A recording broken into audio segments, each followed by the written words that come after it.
Hey, what's going on, y'all? Back with another one. Back with another one. Ah, yes, the political season is here. It's here. And basically, we're talking about the 2024 updates, and we just got one right here. I just got a little article in the Guardian. They said White House condemns RK, uh, RKF, RFK, I mean, Junior, I might add. But, talking about the C virus claims as violence happening. He tries to say it's proponent to an ethnic group. But it's basically, they're condemning him, the House Democrats and all that. It ain't nothing more, but it's getting heated up. They going back and forth.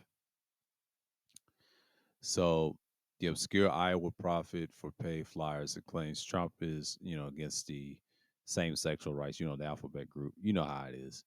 They just keep ramping up, ramping up, ramping up. But normally we see what's going on. Next year is going to be wild, man. The election is going to be all over the place. It's going crazy, and you see what we're talking about. So it's going to heat up. Everybody's going to throw shots at each other. We don't know who's going to run, and this election is huge. DeSantis is trying to fight. Everybody's campaigning. They got to deal with what's going on, and it's just basically borderline craziness right now. But you understand that normally people just when they get talked about the 2024 election, I'm just speaking on in general. I just read your little article and things like that. It ain't really nothing much. But for me personally, I think it may be Trump or Biden. It may be the certain things that you need to hear to see through the things that we all need, but it's normally what I've been saying. But the longest time you just got people just get caught up on the candidates and things like that nature. So it's pretty much the same.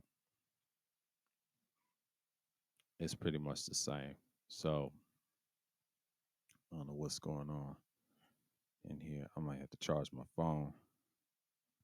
I don't know what's on Instagram right now.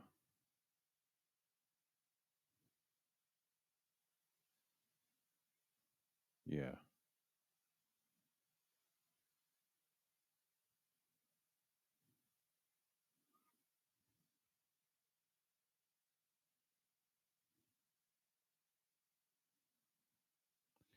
But it is just goes to show you that where we are at today.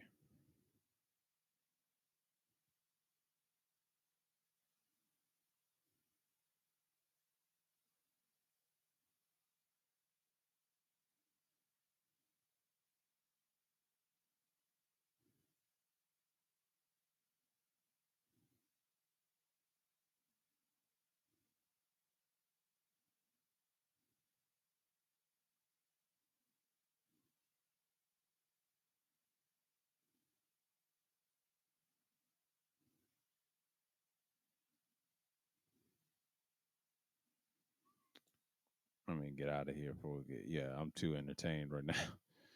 But like I said, in 2024, you're gonna have a lot of candidates just going back and forth on the R side, the Republican side, a bunch of what people call them rhinos and stuff. I got these weird names for these people. Like these people are lame, bro. But that's what you get in 2024. So basically, what I'm saying is, you know, that's what you're gonna see. And normally, you're just gonna have to look at the whole purpose of things of what's going on. So I understand what's what, you know? And I'm just gonna see the clarity. Okay, DeSantis, they said becomes the first major party candidate to enter the South Carolina's 2024 presidential primary. Tuesday. He ain't saying much. Very worried about that Guantanamo Bay arguments. I'll see what DeSantis say. I know a lot of people are going to vote for him. I don't believe he's going to win, and he's not going to run 2028. I don't see him winning. He ain't winning. I'm sorry, the Bush Charles bubble. He ain't winning. They just don't want no Latin dude to be president. They just don't. It ain't happening. America's trying to make it white, bro. DeSantis will not win. He's just one of those candidates that will never win. He looks like a white dude. They're gonna pick him. No, no, no, no, no, no, no, no, no. He's got a lot of dirt on him. He ain't gonna make it. He's just like Marco Rubio. Everybody thinks he's gonna win. That's not true. It depends on who you are.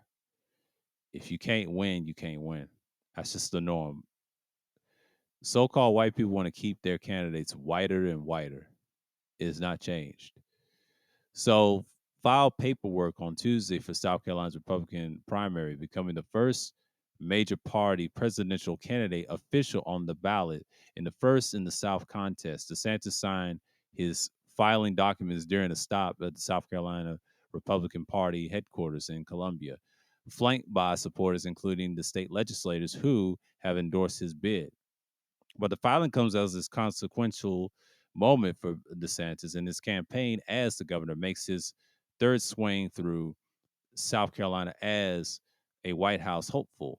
But he entered the race and made, with the exception that he could become the primary threat to the former president, Donald Trump. But DeSantis has struggled to make inroads against the Trump who holds a commanding lead in the primary, but recently began cutting campaign staff. See, he ain't gonna last. Can't cut campaign staff. Speaking of reporters on Tuesday, he rejected suggestions that his campaign might have grown too big in the early stages. That's how he's gonna lose. He's gonna lose.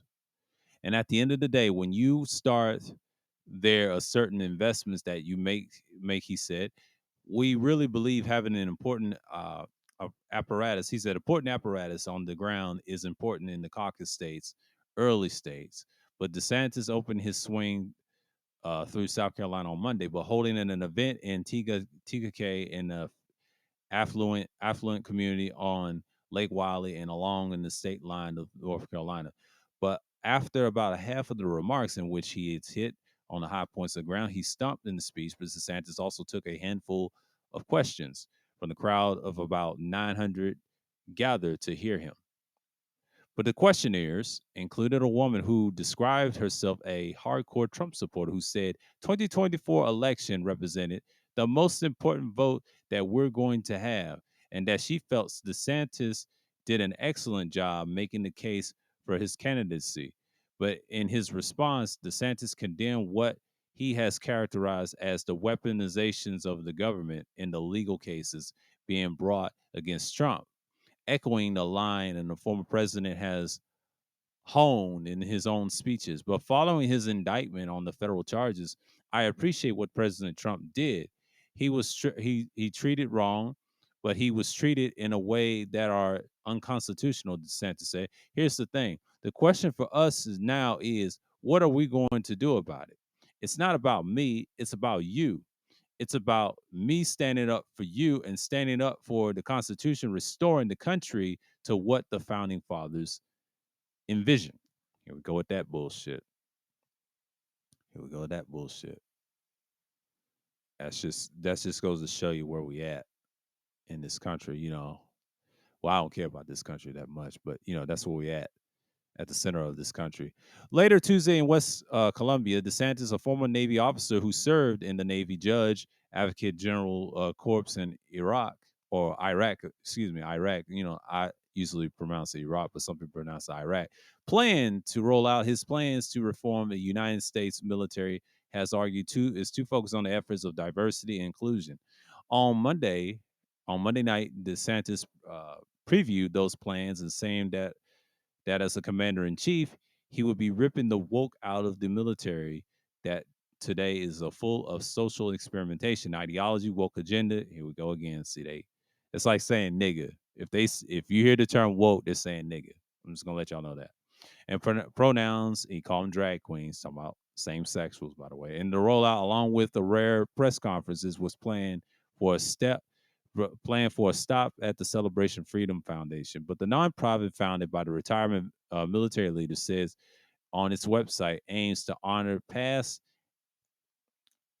aviation pioneers and inspire future spaces and aviation pioneers through a STEM outreach program directed at the 12 K 12 students. The rollout is the DeSantis' second official policy pronouncement of the campaign. In June, he outlined in his immigration proposals, which is called the end of the birthright citizenship and finishing constructions of the southern border wall. During a visit to Texas border city, South Carolina is set to hold its GOP presidential primary February 24th. The state, which also boasted two homegrown 2024 candidates of its own, former Governor Nikki Haley and Senator Tim Scott. See, they're gonna go in this election. I think a lot of people like Tim Scott and Nikki Haley. She was with the UN, and some people like DeSantis. This is gonna be an interesting race, but I think Trump will pull it out if he doesn't get indicted or whatever. It is a critical for the Republican presidential hopefuls has been a strong base of support for Trump in his previous campaigns. So it's not much to say about DeSantis. You know, it's basically he's the guy, the player that think that he's gonna win. I highly doubt it. Things can change this year, the next year. He has to come out strong, still come out strong. You know, the candidate selection. You know, it's not much on the Republican side. Democrat side is a mess right now. We already know that's a disaster. And basically, what I'm saying in 2024 is that's all I got. I'm not trying to extend this much longer. It's pretty much what we're seeing. You know, I was just reading it off to you. You know, I didn't have to show y'all, but it was the link that I was going to say. But normally, you see these type of elections, they become built for a long time, right? But part of me understands that 2024 is going to be very interesting. I don't know who is going to run against Biden. Now, it may be Trump. They say most people say it's Trump, but it's a possibility DeSantis and it's a possibility Mike Pence and might be Nikki Haley. We don't know how the country is feeling. There's a collapse coming away in the near soon. But we'll see. Things about to look up. So that's it with my 2024 update election. I will see y'all this coming up tomorrow on Thursday. Thursday Thrills, of course, the 66th edition. Until next time on the next update, I'm signing off and I'm out.